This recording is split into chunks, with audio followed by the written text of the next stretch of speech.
des limites auxquelles je dois m'arrêter. Hein? J'ai des limites dans mes propos. Je ne peux pas aujourd'hui parler à la place de la justice. Je suis un financier. Alors, quelles peuvent être les conséquences de ces manquements sur la crédibilité du Sénégal, mais surtout les générations futures? Les conséquences, on le voit aujourd'hui. Oui.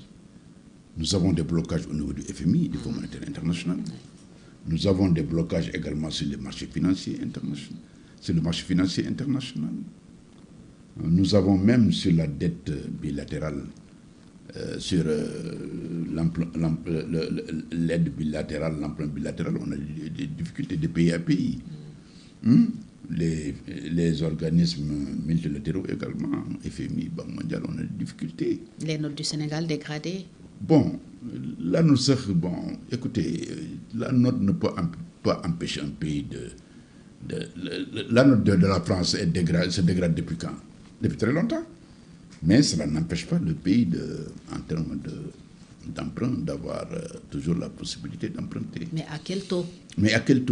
Voilà. Mais on est obligé. Un taux très élevé. On est obligé. Au plan international, voilà. Nous étions autour de 12%. Ça, c'est la conséquence marché financier sous-régional, on est à 8,4%. Mais c'est la conséquence de ce que vous dites. Oui. Si vraiment toutes les ressources étaient retracées, hein? Bon, peut-être on n'aurait pas ce problème-là. Mais quand l'endettement de ce pays est à 132%, un endettement abyssal, moi je crois que les gens se méfient. Quand nous n'avons pas signé un programme avec le Fonds monétaire, aussi il y a des problèmes. Parce que le Fonds monétaire est l'intérêt du Fonds monétaire, ça nous permet d'avoir accès à beaucoup de marchés. C'est comme un quitus. C'est un quitus. C'est le terme. C'est très important. Mais j'espère qu'ils ont bien compris, parce que le cabinet Mazars n'est pas allé dans le sens contraire de celui de la Cour des comptes. Et le cabinet Mazars, c'est l'FMI qui nous a poussé à le prendre. Vous pensez que tout ce qui devait être fait l'a été dans cette... Non, ce n'est pas encore terminé. Je vous dis que... Comment appréciez-vous la gestion de cette histoire par le régime actuel? Non, ils sont là-dessus. Hein. Vous savez, dans la gestion d'un État, il y a ce qui est dit et ce qui n'est pas dit. Beaucoup pointent un excès de communication. Un excès de communication de qui? Du gouvernement, du Premier ministre notamment, sur cette question. Mais écoutez, bon, excès de communication. Je pense que le Sénégal a été vilipendé. Non, pas vilipendé. C'est-à-dire, c'est des autorités politiques. Ils ont des comptes à rendre. S'ils sont aujourd'hui confrontés à des situations de financement, mais ils sont obligés de parler des difficultés qu'ils ont rencontrées. Je crois que c'est ça. Hein? Bon, excès de communication, c'est... Bon, les gens vont apprécier, mais je crois que il n'est pas mauvais de dire la vérité. Il n'est pas mauvais de dire la vérité. Alors, si aujourd'hui vous aviez une réforme prioritaire à suggérer aux autorités, quelle serait-elle? Les réformes sont nombreuses. Hein? La réforme de l'administration, hein? C'est fondamental. Il faut réformer l'administration. Et pour la rendre beaucoup plus efficace. Il faut également avoir le courage de revoir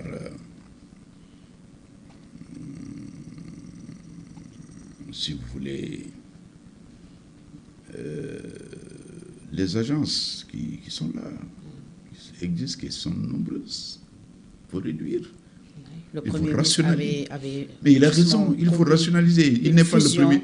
Il n'est Mm. pas le premier à le dire. Depuis Macky Sall, on parle de la rationalisation des agences. Et des propositions concrètes lui avaient été faites à l'époque. Pour revoir à la baisse le train de vie de l'État. Bon, il faut revoir aussi, non seulement le train de vie de l'État, mais rationaliser, c'est d'une part, mais revoir à la baisse aussi le train de vie de l'État. Faire ce que Abdou Diouf appelait le moins d'État. Mieux d'État. Mais le mieux d'État. Madame Fatgom, quand tout est disponible, il n'y a pas d'efficacité. Quand tout est disponible, quand tous les fonds sont là, il n'y a pas d'efficacité dans la gestion de l'État. C'est en situation de contrainte qu'on apprécie l'efficacité. C'est ça, c'est important. Je crois qu'il faut le premier pilier de réforme, la première réforme qu'il convient aujourd'hui de mener, en dehors des institutions, c'est important aussi. Je crois qu'ils sont là-dessus. Oui. Le président a annoncé des réformes dans son discours du 31 décembre. Oui, je crois que ça c'est important. Mais il faut réformer l'administration aussi. Hein? Oui. Alors, quelle est la prochaine étape pour l'ACA après ces assises? La prochaine étape, c'est descendre sur le terrain, sensibiliser davantage sur les enjeux et les défis de la lutte contre certaines dimensions du crime organisé. On peut espérer voir une émergence de coalitions africaines contre le crime organisé? Mais oui, mais déjà ACA a beaucoup de partenaires africains. Nous avons des partenaires ivoiriens, du Niger, du Cameroun, du Burkina Faso, etc. etc. Hein? En RDC, au Bénin. Hein? On a des partenaires, même en Mauritanie, je crois. Hein? La Zakia. Hein? Donc, et au niveau national aussi, on a des partenaires. Je citerai nos grands amis de Malao. Oui, l'ONG Malao. L'ONG Malao. Je citerai également, je vous informe également que nous sommes membres du Congrès. Le Congrès nous a acceptés comme membres. Et je remercie très sincèrement le président Yad et M. Khan Ibrahima. Je les remercie. Je remercie également tous les membres du bureau exécutif du Congrès qui ont bien voulu nous accepter notre candidature. On a été candidats, ils ont bien examiné notre dossier, ils nous ont acceptés. Et c'est une avancée pour nous. Quel bilan à mi-parcours tirez-vous aujourd'hui? Bon. L'ONG ACA. Le bilan, on a fait beaucoup de choses. Hein. Bon, je ferai apparaître le bilan sur si vous voulez, le rapport annuel qui sera fait. Je vous en donnerai copie. Mais il y a beaucoup de choses. On a rencontré beaucoup de personnalités, des universitaires, des chercheurs d'ici. Et d'ailleurs, vous savez, j'ai eu à intervenir au Conservatoire national des arts et métiers à Paris, hein, autour de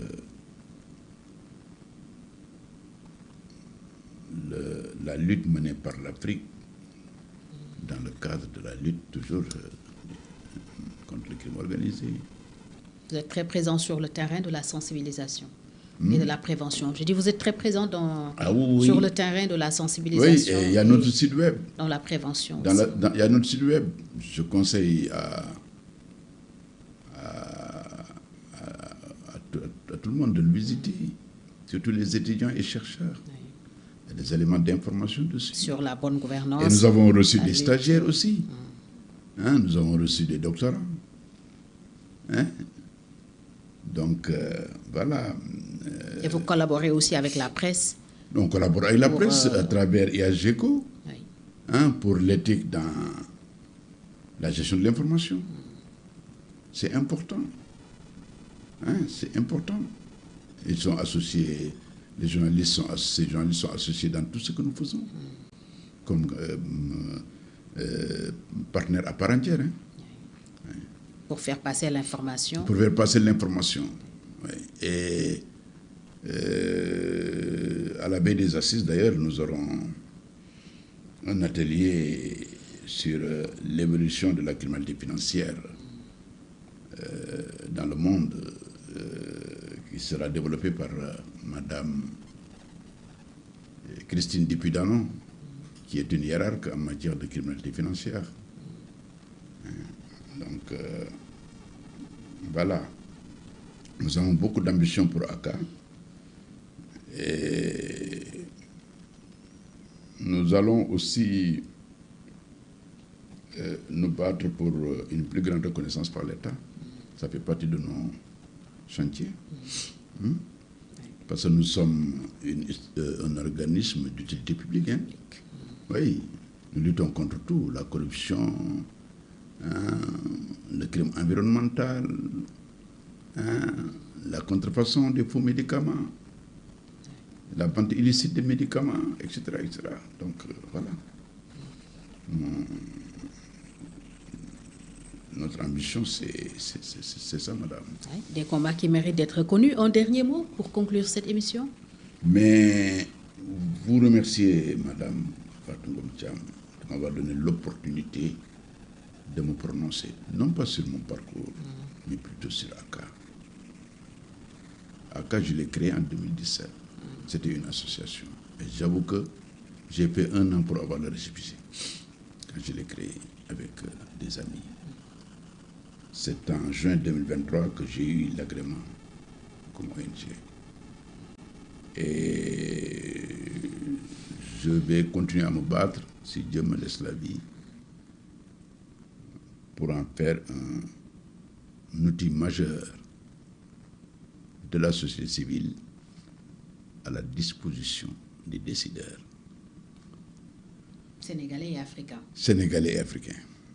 Nous aurons également une tournée africaine. C'est le mot de la fin. Merci d'avoir été notre invité pour cet entretien spécial, Monsieur le Président. Ça a été un très grand plaisir, un honneur même, dirais-je, de vous avoir reçu sur ce plateau de Sans Frontières. Merci, Fatou. Merci beaucoup. Merci. Merci, je vous remercie. Merci. Nous recevions donc M. Ngouda Fall Kane, président de l'ONG ACA, ancien président de la SANTIF, inspecteur général d'État, un entretien spécial que nous avons eu le plaisir de vous présenter. Merci à Khalil, Prince Khalil, qui était à la régie. Rendez-vous très bientôt pour un autre entretien spécial avec une autre autorité que vous aimeriez avoir, bien sûr, sur ce plateau de Sans Frontières TV. Et merci encore de nous soutenir. Merci de votre fidélité à nos programmes. À très bientôt.